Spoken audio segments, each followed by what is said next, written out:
That was nice and easy. So now let's complete our register user functionality. And the first thing that we want to do is import our Axios library.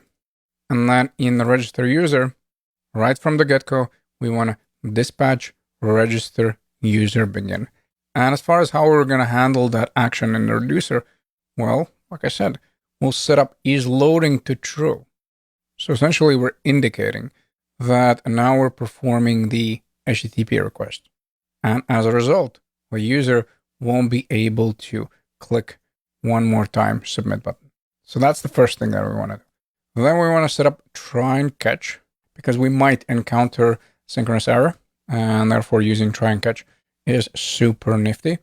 And then since Axios returns a promise, we want to go with await and also set up our function as async. Now, I don't remember whether I already set it up or not, but essentially this is what you need to do. You need to set it up as async, and then we go with await. And then as far as the syntax, we go with Axios and then post, which signals that this is going to be a post method. Now, why we want to set it up as post method? Well, remember, that's what we require in our server, correct? And as a quick side note, there's actually other options that you can use for the syntax. As far as Axios is concerned, for example, if you navigate to the docs, you look at Axios API, you can go with Axios and then pass in the object. But again, it is my preference here where I just set up the post right away, the method post, patch, get, or delete. And then we need to provide the URL, which again is going to start with /. We already covered that in the proxy. And what do you know? What is the path? Well, it is API version 1 and then auth and then register. And then we want to pass in the data that we're going to be sending. Since remember, when we were testing this out in the Postman, we also needed to provide the data, correct? So we need to provide all these values. And that's why the second argument is going to be that current user. So that's going to be the object. Now I will log the response in our first request just because I want us to be all on the same page. But essentially we're getting back a giant object with a bunch of useful information, but our response, so this one over here, the user, the token, and location is going to be in the data property, always. I mean, in this version of Axios, it's going to be in the data. Now, they might switch that around later, but I highly doubt that. So we're looking for data property. And what are we looking for here? User, token, location. And I don't think I need to switch screens to showcase why we're looking for those things. Then we want to dispatch register user success. And then in here, remember, when it comes to dispatch, we definitely need to go with type, but optionally, we can also pass in other things.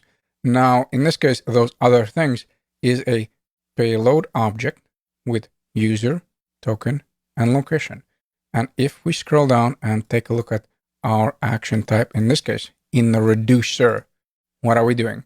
Well, if the action type is success, here are the steps. First, I want to return the state, just like I did over here with isLoading. Basically, I want to copy all the values and then just modify one thing, not the entire state. Because remember, eventually there's going to be way more properties there. And then user is going to be equal to what? Action, payload, user. Then token, action, payload, token. And hopefully you see where I'm going with this. Now, the only thing that's going to be probably a little bit confusing is going to be this one, the job location. And this probably is going to make way more sense once we actually get there. But since I have tendency to forget stuff, I'll actually add this right away in the state, the job location, but I'll discuss this one in greater detail once we actually set up that page. Then we want to set up is loading false. Why? Well, because here we're loading. And then once I get back the data, I don't need to actually restrict the button, correct? And then I want to display the alert. And then since I want to display the green alert box, I'm going to go with success. That's going to be type. And then whatever you want to type here, I'm going to go with user created and then redirecting ... because eventually, like I said, we will redirect our user to the dashboard. So this is if we have a register user success. Let's go back to our function register user And let's take a look. That also eventually I want to add this to a local storage because they won't be persisted in React state. And also we might have the case of error. For example, the one that I have been hitting quite often where the email is already in use, correct?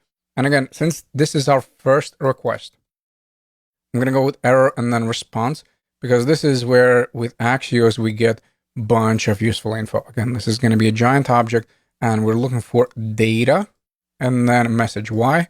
Well, because remember our setup in the server. What are we sending back? Over here, message. So it's going to be in the data and then more specifically, message. And then this one I'm passing again in the payload. So in the reducer, I'm going to go with alert. Now again, loading will be false because we're done loading. And then show alert true, then alert type, in this case, danger. And then we go with action, payload, and then the message. And before we start setting everything up, let me just mention that when it comes to a payload property, it's just a convention. Effectively, if you prefer naming it, for example, banana bread instead, go for it. As long as you leave the type one alone, meaning as it is, there will be no issues. But since payload is somewhat of a convention, I'm not going to be a rebel and I will follow the conventional approach.